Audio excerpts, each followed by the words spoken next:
D mart, जिसे लोग avenue supermart के नाम से भी जानते हैं, और लास्ट 1 मंथ में 30% से ज़्यादा डाउन है।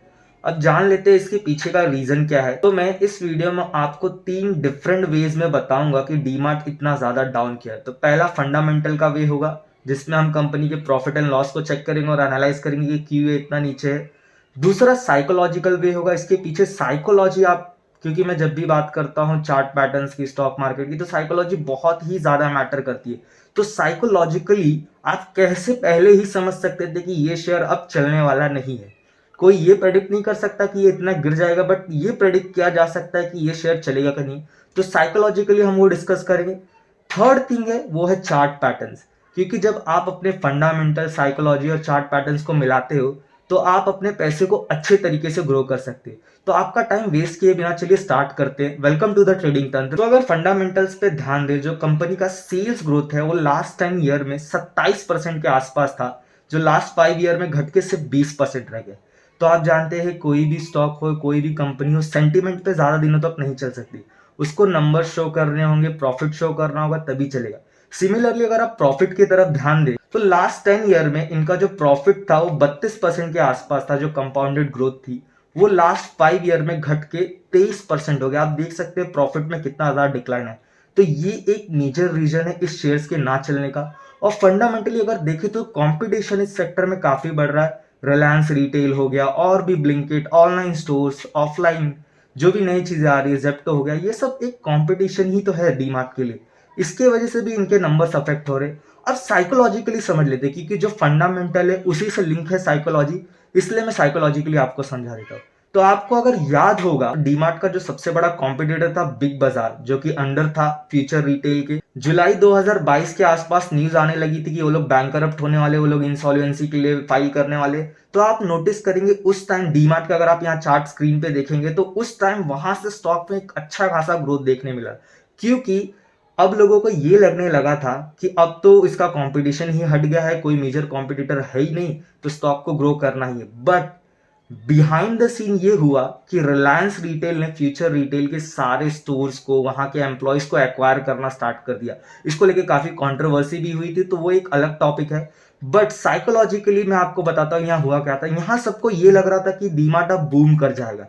तो मैंने, आप अगर मेरी ये वीडियो देखेंगे, जो दिखता है वो तो बिल्कुल ही नहीं दिखता। उसमें मैंने साइकोलॉजी को बहुत अच्छे से एक्सप्लेन की है कि लोगों को जो लगने लगे वो तो कभी नहीं होता। हो सकता है शॉर्ट टर्म में ग्रोथ देखने मिले या वो मोमेंटम देखने मिले, बट लॉन्ग टर्म में वैसा बिल्कुल नहीं होता। तो अगर आपने साइकोलॉजिकली सोचा होता तो आप इस स्टॉक से दूर रहते थे ना। चलिए चार्ट्स पे आ जाते, बिकॉज चार्ट पैटर्न बहुत मैटर करता है किसी भी स्टॉक के एनालिसिस के लिए। तो चार्ट वाइज समझते हैं कि क्यों हमें इस स्टॉक में नहीं रहना चाहिए। सिमिलरली वहां पे हम ये भी देख लेंगे कि इसका सपोर्ट क्या निकल के आता है, रेजिस्टेंस क्या है, और हमें इसमें एंट्री कब करनी चाहिए और वॉच कब तक करना चाहिए, बिकॉज वो बहुत ज्यादा इंपॉर्टेंट है। तो चलिए चार्ट्स पे चलते हैं। तो ये है डीमार्ट का डेली चार्ट। अगर आप देखेंगे ये स्टॉक करीब करीब 30% के आसपास, 30-34% डाउन है सितंबर 25 या 24 से। तो ये एक बहुत ही बुरी बात है जो भी इसमें इन्वेस्टेड है। बट चार्ट पैटर्न के हिसाब से समझ लेते हुआ क्या। उसके लिए मैं आपको वीकली पे लेके चलूंगा। तो अगर आप डीमार्ट को देखेंगे, सिंस ये लिस्टेड है, काफी अच्छा रिटर्न दिया इस कंपनी ने अपने इन्वेस्टर्स को। बट अगर आप यहाँ ध्यान से देखेंगे तो इसने अपने एक वीकली ट्रेंड लाइन को ब्रेक किया है। ये जो ट्रेंड लाइन थी ये यहाँ पे ब्रेक हो गई। यहाँ पे अगर आप देखेंगे तो 2022 के आसपास ये ब्रेक हो गई। उसके बाद से ये स्टॉक इसी तरह से करेक्शन में ऊपर नीचे, यहाँ पे आसार थे कि अब ये निकल जाएगा, बट ये ऑलमोस्ट 30% डाउन हो गया।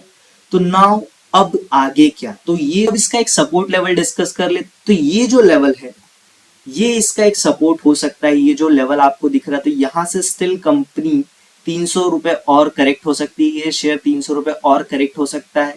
तो हाँ, ये एक चांस है।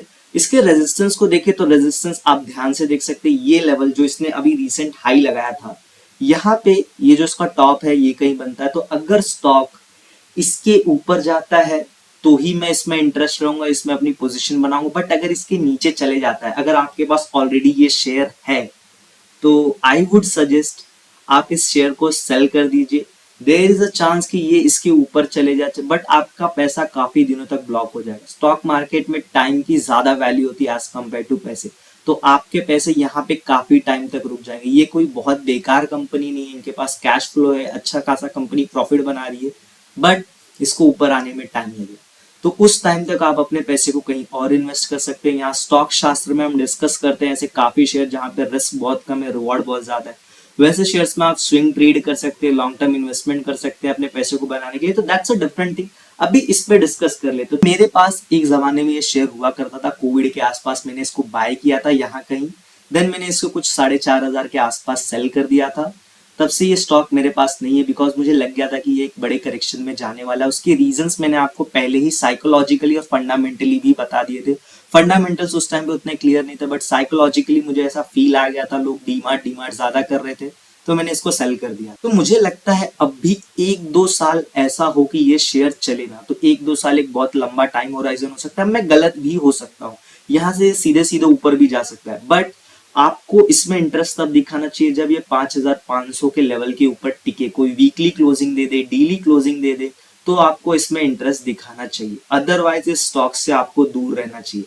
अगर आप ऑलरेडी इस स्टॉक में हैं तो आई वुड से 13 जनवरी जब इसका रिजल्ट है आप तक वेट कर सकते हैं। उसके बाद भी अगर 1-2 दिनों में कुछ अच्छा खासा मूवमेंट नहीं दिखता है स्टॉक में, तो अगर आपको अपने पैसे कहीं और किसी और स्टॉक में लगाने हैं तो आप लगा सकते हैं, बिकॉज ये स्टॉक एक अच्छा खासा करेक्शन कर सकता है।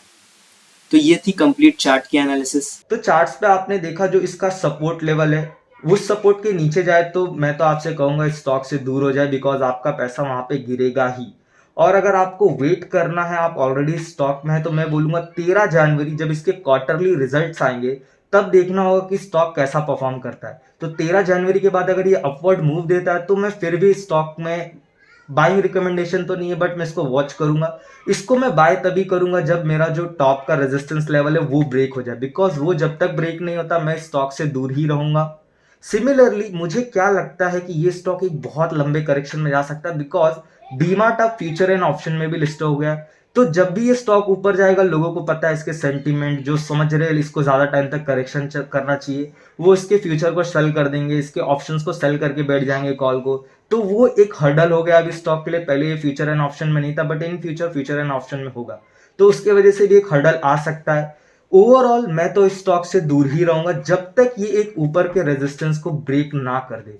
मेरी ये एनालिसिस आपको कैसी लगी उसको मुझे कमेंट सेक्शन में बताइए, और इस एनालिसिस के बाद अपना एक डिसीजन आपको बनाने में आसानी होगी। ये कोई बाय सेल रिकमेंडेशन नहीं है, बट फिर भी इस स्टॉक से दूर रहना चाहिए। तो अगर आपको ये वीडियो पसंद आए तो like this video, share with your other friends, and do let me know your thoughts in the comment section and subscribe to our channel. Thank you.